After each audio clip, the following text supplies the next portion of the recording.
খুবই ফ্রাস্ট্রেটিং বিষয়টা, খুবই অসহ্য লাগছে। কারণ আমি আর আমার বোন দুজনেই ভোট দিতে গেলাম।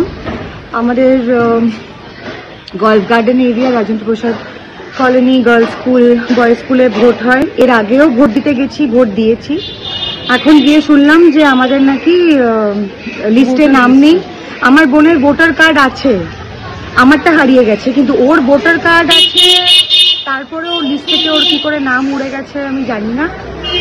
আমার বাবা মার নাম আছে, আমার মা 2015 সালে মারা গেছেন, আমার বাবা 2020 সালে মারা গেছেন, ওনাদের নাম আছে।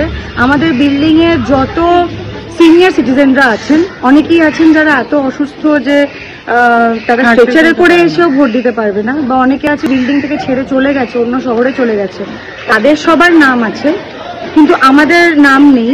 এবং আমাদের বিল্ডিং এ আরো যারা ইয়াং লোকজন আছে, যারা ভোট দিতে চায়, যারা ভোট দিতে আসে, তাদেরও নাম উড়ে গেছে লিস্ট থেকে।